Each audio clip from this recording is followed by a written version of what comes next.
Yes, tuko hapa Njelenje, Njelenje Mbalizi, Mbeya, Tanzania, na mbele yangu waangalizi wa majimbo, mwangalizi mstaafu mchungaji Nisa Mwapongo, lakini pia mwangalizi ambaye yuko madarakani kwenye jimbo la Mbalizi mchungaji Lwesa. Na ukweli hapa tulikuwa kwenye msiba wa baba yetu Amon Ndagile. Labda kwa ufupi tu, ulimfahamu vipi Ndagile? Huyu baba nilimfahamu vizuri sana. Ndio. Sana.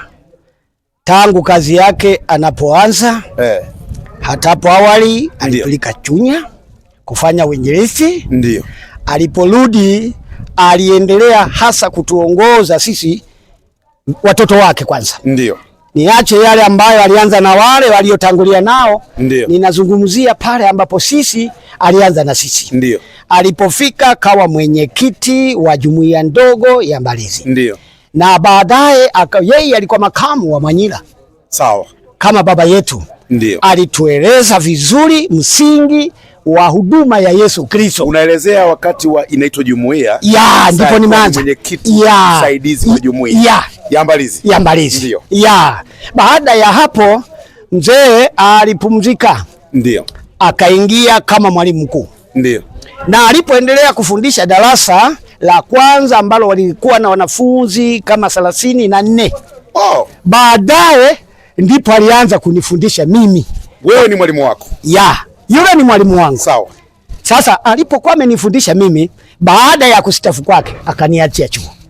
Wewe sasa ndio kaingia madaraka. Ya. Wewe ukawa pale ndio mwalimu mkuu. Ya, nimeendelea, nimehitimisha kama madarasa 6 na mimi nimemfundisha mchungaji Lighton. Hongera sana. Ya. Hongera sana. Ya. Yuko mwalimu mwenzake hapa mchungaji na mwangalizi mstaafu wa jimbo kuu la Mbeya, mchungaji Nisa Mwapongo. Watu wanamtania kama maarufu mzee wa lami. Bwana asifiwe sana. Unaeleza vipi kuhusu mwalimu mwenzako mchungaji Amon Ndagile? Mwalimu mwenzangu mchungaji Amon Ndagile nimemfahamia tangia mwaka 93. Tumefanya kazi wote katika kipindi kile tunaita jumuiya ndogo ya Mbeya. Yeye akiwa wakili wa jumuiya ya Mbeya, mimi nikiwa mwinjilisti wa jumuiya ya Mbeya. Tumefanya kazi nafikiri ndani ya miaka 3. Ndio. Baadaye mimi nikawa katibu wa jumuiya ndogo ya Mbeya. Na wao ndipo tukawapa jumuiya ndogo ya Mbalizi. Na alipokuwa makamu wa mwenyekiti wa jumuiya ndogo ya Mbeya ya Mbalizi, wakafungua shule ya Biblia ya Mbalizi. Sawa. Kwa hiyo na mimi nimefundisha naye karibu kama madarasa 3 kama mwalimu mwenzie msaidizi. Na wakati ule jumuiya ndogo ya Mbalizi ilikuwa na mwalimu mmoja tu, alikuwa peke yake.